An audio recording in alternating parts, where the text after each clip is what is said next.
Salut à toi. Dans cette petite vidéo, laisse-moi te montrer la voie de La pomme prisonnière. Et avec ce titre, on a tout compris, ouais. Tout. Ou rien. Ouais.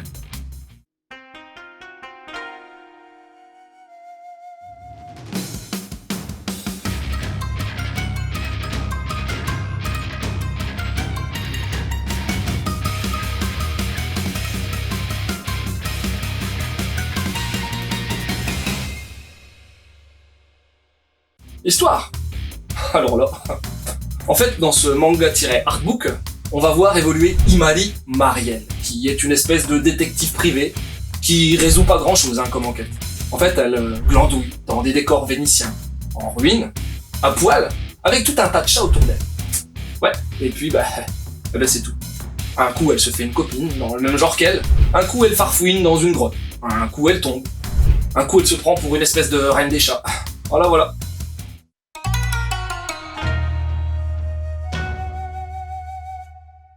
Tu veux des infos?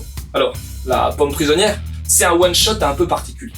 Sorti dans le mag Josei de Hakudensha, le Rakuen, il compile plusieurs petites histoires, publiées entre 2010 et 2004. De qui? Du talentueux Tsuruta Kenji, un artiste assez singulier dans la scène manga actuelle. Tu connais peut-être ses adaptations manga en lien avec Emanon, L'île errante, Spirit of Wonder ou bien Forget Me Not. Justement, La pomme prisonnière a une double origine, puisque ce manga puise ses racines du perso principal de Forget Me Not, mais aussi a été pas mal orienté par l'artbook de Tsuruta Kenji, Hita Hita, artbook avec que des filles nues. Le titre est sorti lors de Japan Expo 2022 par Noeve Graphics, qui a pondu un magnifique objet à la hauteur de la renommée du manga. Couverture perlée, page couleur, papier de grosse qualité, carte Noeve à l'intérieur comme souvent, le tout dans un format 15-21, super classique.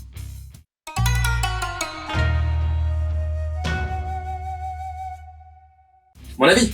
Alors, Tsuruta Kenji est vraiment un artiste à part dans l'univers du manga, et soit on aime, soit on passe à côté. Perso, je voue une profonde admiration au bonhomme depuis ma découverte d'Emanon, alors que, auparavant, son Spirit of Wonder m'avait pas transcendé plus que ça.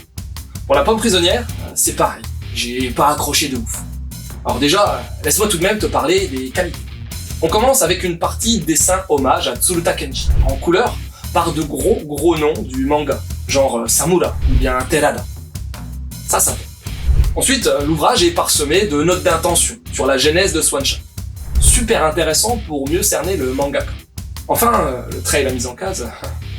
Tsuruta est un tueur de la composition. On sent qu'il aime la photo. Son dessin a du charisme et ses nanas à poil sont humaines et pas des fantasmes érotiques pour se tripoter dessus. Mais bon, au niveau narration, il y a pratiquement rien. C'est décousu. Il y a quasi pas de dialogue, et hormis la relation chat-humain, une expérience particulière à réserver aux fans de Tsuruta Kenji, car j'ai bien peur que les non-initiés soient hermétiques à cet ovni.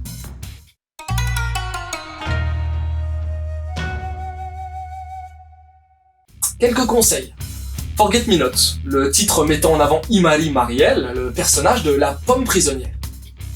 Emanon, plusieurs récits de maître Tsuruta, adaptant les romans SF de Kajio Shinji. Et L'île errante, toujours du même mangaka, que j'aimerais bien voir se continuer un de ces quatre. Ben ouais, 2 volumes en 10 ans, c'est live. Voilà, c'est fini, j'espère que cette petite vidéo t'aura donné envie de lire La pomme prisonnière. Sur ce, je te laisse et continue de suivre la voie du manga.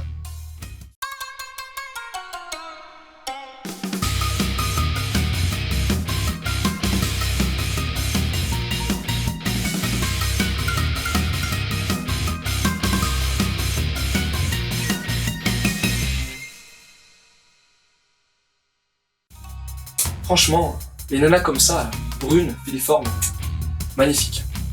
Par contre, qu'elles s'habillent de temps en temps.